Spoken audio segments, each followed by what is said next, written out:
तो आज की वीडियो में हम इस सवाल का जवाब देंगे कि when there are two contradictory opinion of the court तो कौन से डिसीजन को हम माने। इसका मतलब है कि दो कोर्ट्स अगर अलग अलग बातें कह रही हैं तो कौन सी कोर्ट की बात को हम मानेंगे।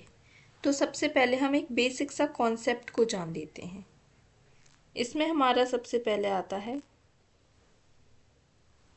हायरार्की में सुप्रीम कोर्ट, और उसके बाद हमारे पास आती है हाई कोर्ट, और हाई कोर्ट के बाद हमारे पास आती हैं सबऑर्डिनेट कोर्ट्स।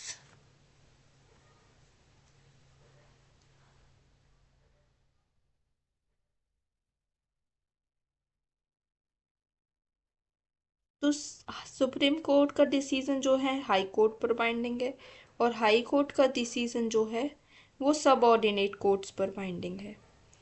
तो सुप्रीम कोर्ट की बात को हाई कोर्ट को मानना है और हाई कोर्ट की बात को सबऑर्डिनेट कोर्ट को मानना है। ये एक बेसिक रूल हमारा होता है। तो नेक्स्ट हमारे पास क्या ऑप्शन है,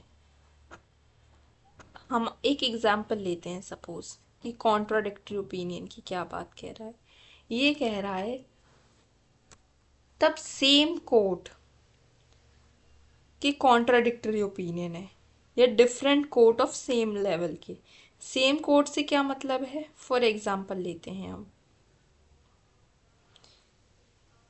एक हमारे पास जो है, सपोज कोई हाई कोर्ट है, तो इसका कोई एक वर्डिक्ट आया, एक 8 जजेस बेंच बनी, वो हमें कहती है कि राइट टू प्राइवेसी जो है वो हमारा फंडामेंटल राइट है। उसके बाद हमारे पास नेक्स्ट केस आता है 5 जजेस बेंच, तो ये कहती है राइट टू प्राइवेसी जो है वो फंडामेंटल राइट नहीं है। तो नेक्स्ट कोर्ट जो है, ये दोनों अलग अलग बातें कह रहे हैं। दोनों जो ये हाई कोर्ट है, दोनों अलग अलग बातें कह रहे हैं, दोनों जजेस के बेंच जो हैं। तो जो सबऑर्डिनेट कोर्ट होती हैं, पहली बात तो हायर बेंच की बात को मानेंगे, लेकिन ये कॉन्ट्राडिक्टरी ओपिनियन है। वहीं अगर ये दोनों फाइव जजेस के बेंच के होते तो इसमें किसी भी बात को मानना ज़रूरी नहीं था, या फिर दोनों किसी भी बात को माना जा सकता था। ये एज अ बाइंडिंग फोर्स हमारे पास नहीं अप्लाई करेंगे। नेक्स्ट हम सिचुएशन लेते हैं। सपोज हमारे पास ये एक इलाहाबाद की हाई कोर्ट है, एक हमारे पास एमपी की हाई कोर्ट है।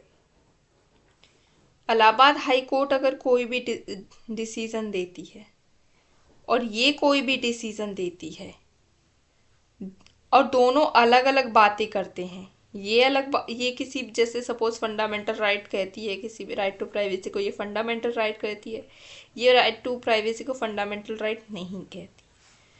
तो जो सबऑर्डिनेट कोर्ट्स हैं, इसकी स्टेट में सबऑर्डिनेट कोर्ट जो है वो इलाहाबाद के डिसीजन को मानेगी, और एमपी स्टेट में जो सबऑर्डिनेट कोर्ट है वो इस डिसीजन को मानेगी।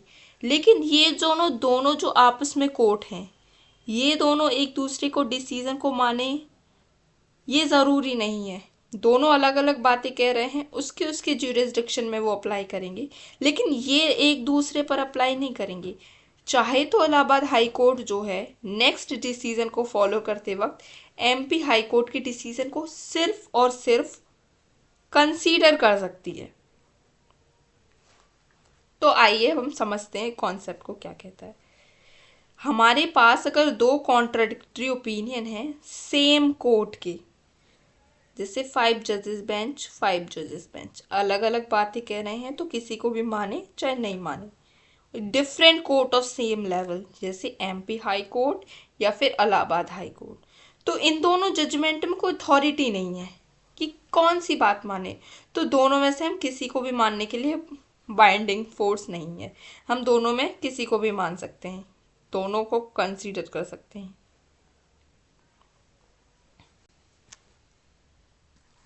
और अगर आपको इसमें कोई डाउट हो तो आप मुझे कमेंट सेक्शन में पूछ सकते हैं। आप बता भी सकते हैं कि वीडियो कैसा लगा। Thank you.